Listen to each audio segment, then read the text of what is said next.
NCERT question series, question number 4.11. In a chamber, a uniform magnetic field of 6.5 Gauss, 1 Gauss equal to 10 to the power minus 4 Tesla is maintained. An electron is shot into the field with a speed of 4.8 into 10 to the power 6 meter per second, normal to the field. Explain why the path of the electron is a circle.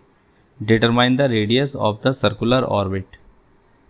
E equal to 1.6 into 10 to the power minus 19 coulomb. Mass of electron is 9.1 into 10 to the power minus 31 kg.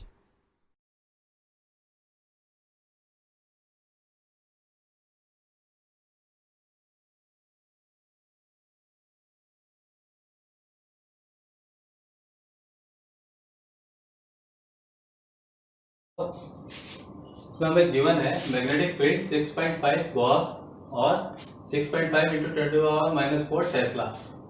Velocity दी हुई है 4.8 into 10 to power 6 meter पर second. और जो हमें angle दिया हुआ है, जो इलेक्ट्रॉन है हमारा, उसकी जो वेलोसिटी का वेक्टर है वो मैग्नेटिक फील्ड से 90 डिग्री में, इसलिए क्या होगा थीटा 90 डिग्री। तो इसमें क्वेश्चन पूछा हुआ है explain why path of electron is circle. तो पहला क्वेश्चन ये है कि इलेक्ट्रॉन का पाथ जो है वो सर्कुलर क्यों हो जाएगा या सर्किल क्यों हो जाएगा। दूसरा है determine radius of circle R, और इसमें दिया हुआ है charge of 1 electron and mass of 1 electron. ठीक है, तो पहले ये क्वेश्चन कर लेते हैं explain why path of electron is circle. चलिए देख लेते हैं। अगर हमारा मैग्नेटिक फील्ड इनवर्ड है perpendicular to the plane of board, हमारा ऐसे इनवर्ड है मैग्नेटिक फील्ड, तो हम मैग्नेटिक फील्ड बना लेते हैं इसमें समझने के लिए।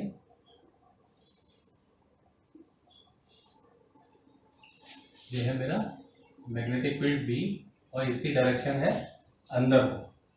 ठीक है,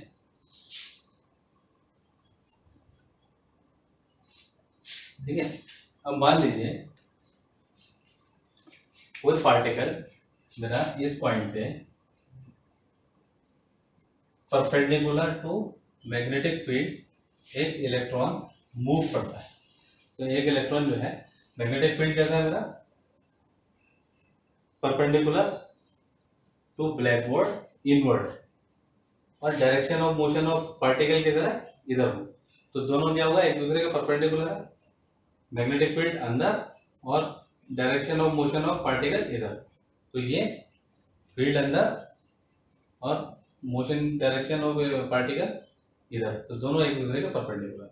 अब क्या होता है, हम ये जानते हैं, ये हमने पॉइंट ले लिया ए पॉइंट पे मेरा इलेक्ट्रॉन जा रहा है वेलोसिटी से और परपेंडिकुलर टू मैग्नेटिक फील्ड। अब जैसे ही ये पार्टिकल इधर को जाने लगता है, तो due to left hand Fleming's rule हम क्या करते हैं कि जब भी कोई पार्टिकल किसी भी मैग्नेटिक फील्ड में मूव करता है तो उस पर एक मैग्नेटिक फोर्स लगता है। ठीक है, तो ये क्या हो जाएगा, अगर मैग्नेटिक, तो फ्लेमिंग्स लेफ्ट हैंड में ले लिया हमने, this finger indicate the magnetic field, this indicate the velocity of charged particle, and this will gives the direction of force. यहाँ पे देख लेते हैं, तो जैसे ये मूव करेगा तो मैग्नेटिक फील्ड अंदर है, वेलोसिटी इधर है, तो फोर्स हमारा किधर को लगेगा, ऊपर। तो हम ये फोर्स जो है मैग्नेटिक फोर्स हमें यहाँ पर मिल जाएगा। अब जैसे ही इस पर फोर्स लगना शुरू हो जाएगा पार्टिकल पे, तो ये पार्टिकल ऐसे मूव होना शुरू हो जाएगा यहाँ पर। ठीक है, तो ये पॉइंट ए है, और धीरे धीरे जैसे ही ये पार्टिकल बी पर आएगा तब क्या होगा, तो यहाँ पर इसकी वेलोसिटी इधर है, धीरे धीरे घूमते हुए, तो ये क्या होगा, वेलोसिटी वेक्टर हमारा इधर आ जाएगा और हमारा मैग्नेटिक फील्ड जो है रेड वाला ये अंदर है। और अब क्या होगा, धीरे धीरे जैसे इस पॉइंट पे वो आएगा तो इस पॉइंट पे इसका मोशन फिर इधर होगा, फिर इधर होगा, लास्ट में जब बी पर आएगा तब क्या होगा, मैग्नेटिक फील्ड अंदर होगा और वेलोसिटी वेक्टर ऊपर को होगा, तो फोर्स किधर को लगेगा, इधर लेफ्टवर्ड। तो हम लेफ्टवर्ड ऐसे फोर्स को दिखा देंगे, तो ये फोर्स हमारा लगेगा इधर की तरफ। ठीक है, अब जैसे ही ये यहाँ पर आएगा तो फिर इस पर एक फोर्स लगना शुरू होगा और ये लगते लगते लगते लगते लगते लगते लगते यहाँ पहुंच जाएगा। मान लीजिए ये पॉइंट है मेरा सी, तो ए से चला वो बी पे, यहाँ पे फ्लेमिंग लेफ्ट हैंड रेड करके यहाँ कर देगा, फिर यहाँ से यहाँ करेगा। अब यहाँ पर क्या होगा, फिर इस पर एक फोर्स लगेगा टुवर्ड्स सेंटर, और यहाँ पर वेलोसिटी वेक्टर हो जाएगा इसका ये। ठीक है, यहाँ से फिर ये चला, फिर चलते चलते चलते चलते चलते चलते चलते चलते ये यहाँ इस पॉइंट पर आ गया, तो यहाँ पर क्या होगा, वेलोसिटी वेक्टर इधर को लगेगा और फ्लेमिंग लेफ्ट हैंड रूल से फोर्स इस पे मैग्नेटिक फोर्स अंदर की तरफ लगेगा, और लास्ट में क्या होगा, ये चलते चलते चलते और ऐसे घूमते घूमते ये फिर यहाँ पॉइंट ए पर आ जाएगा। तो टोटल क्या होगा इसका, इसका जो मोशन होगा एक सर्किल हो जाएगा। तो explain why path of electron is circle. तो हमने देखा कि क्या होता है जब भी कोई पार्टिकल किसी भी मैग्नेटिक फील्ड में परपेंडिकुलर मूव करता है तो उस पर एक फोर्स लगता है, और ये जो फोर्स होता है ये उस प्लेन के, किस प्लेन के, जिसमें फील्ड और ये फील्ड है और ये वेलोसिटी, तो ये एक प्लेन हो गया, तो इस प्लेन के परपेंडिकुलर होता है। तो हर जगह ये परपेंडिकुलर को ऐसे जाएगा। अगर यहाँ पर अगर हम देखेंगे, मान लीजिए इस पॉइंट पे क्या वेलोसिटी वेक्टर इसका टेंजेंट हो जाएगा ऐसे। ठीक है, और मैग्नेटिक फील्ड अंदर है तो फोर्स मेरा किधर को हो जाएगा, इस तरफ हो जाएगा ऐसे। तो आप किसी भी पॉइंट पे हाथ रखेंगे तो वो क्या होगा, मैग्नेटिक फील्ड ऐसे रहेगा अंदर को, पार्टिकल का मूवमेंट ऊपर को, तो फोर्स यहाँ पर रहेगा। ऐसे ऊपर वाले में करेंगे हम तो क्या होगा, और हाथ को घुमाएंगे इधर तो मैग्नेटिक फील्ड अंदर, वेलोसिटी इधर, फोर्स इधर।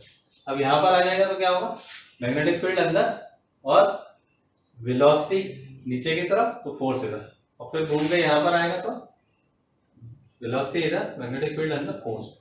ठीक, तो ये इसका एक्सप्लेनेशन था, why path of electron is circle. तो इसका एक्सप्लेनेशन मैं आपको राइटिंग में स्लाइड में भी दिया हुआ है, वहां से लिख लेंगे, समझ हमने यहाँ पर लिया। ठीक है, okay. Now next part of the question, determine the radius of circle are.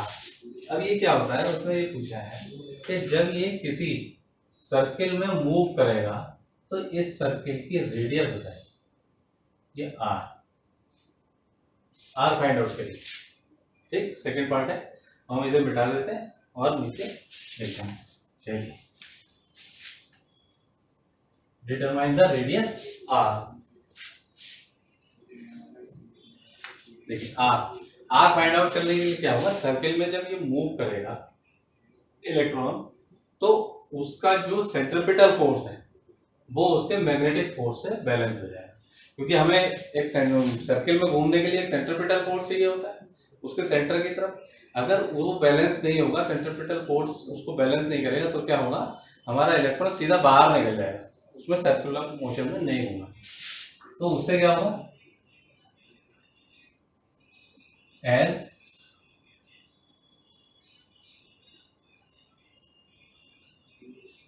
Circular motion is there, hence magnetic force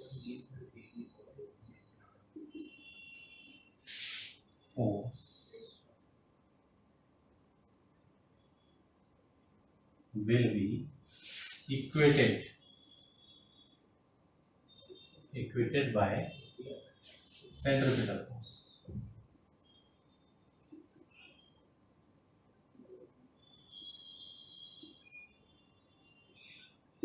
ठीक है, तो क्या हो जाएगा, मैग्नेटिक फोर्स सेंट्रिपिटल फोर्स को इक्वेट कर देगा। तब क्या होगा, उसका सर्कुलर मोशन हो जाएगा। तो इसका मतलब क्या होगा, एफ सेंट्रीपिटल का magnitude equal to F magnetic का मैग्नीट्यूड। इसका मतलब ये सेंट्रीपिटल फोर्स का जो मैग्नीट्यूड होगा वो मैग्नेटिक फोर्स के मैग्नीट्यूड के बराबर है। सेंट्रीपिटल फोर्स हमारा क्या होता है, M V square by R, where m is the mass of particle, v is velocity and r is radius। Magnetic force क्या होता है हमारा, Q V V, Q V V sine theta, theta हमारा कितना हो जाएगा 90 डिग्री, तो sign 91, यहाँ हमारा आ जाएगा Q V B sine theta, और थीटा हमारा दिया हुआ है 90 डिग्री, साइन 90 हमारा हो जाएगा 1। तो हम इसको कर सकते हैं 1, ठीक। और यहाँ हमारा v वेलोसिटी एक ये है और एक वेलोसिटी हमने स्क्वायर से इसे कट कर दिया, तो r हमारा क्या हो जाएगा, r को अगर हम इधर ले जाएंगे तो क्या आएगा, M V divide by Q V equal to R. हमारी रेडियस क्या आ गया, M V upon Q V. अब हम इसको रेडियस का हमें मान निकालना है, तो R equal to M mass of electron कितनी यहाँ दिया 9.1 इंटू 10 टू पावर माइनस 31, यानी 9.1 into 10 to the power minus 31 multiply by velocity, velocity हमें दिया 4.8 into 10 to power 6, 4.8 into 10 to the power 6 divide by Q and V. Q क्या हो गया, charge of electron, तो 1 इलेक्ट्रॉन है तो क्यू हमारा कितना है 1.6 into 10 to the power minus 19 multiply by P magnetic field, magnetic field ये दिया है 6.5 गॉस या 6.5 into 10 to power minus 4, 6.5 into 10 to the power minus tesla, ठीक है। चलिए अब यहाँ कैलकुलेशन हम कर लेते हैं, कैलकुलेशन इस साइड में कर लेंगे, पेन चेंज कर लेते हैं कलर ताकि आपको दिक्कत नहीं हो। R radius equal to 9.1 into 4.8, 9.1 into 4.8 divide by 1.6 into 6.7, 1.6 into 6.7 into 10 to the power, अभी अलग अलग कर लेते हैं ऊपर नीचे का, 10 टू द पावर ऊपर कितना आएगा माइनस 31 और प्लस 6, तो ये हो जाएगा माइनस 25 डिवाइड माइनस 19 माइनस 4 यानी 10 to the power minus 23।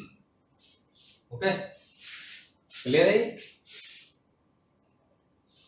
19 plus 4 23 और माइनस 31 प्लस 6 माइनस 25।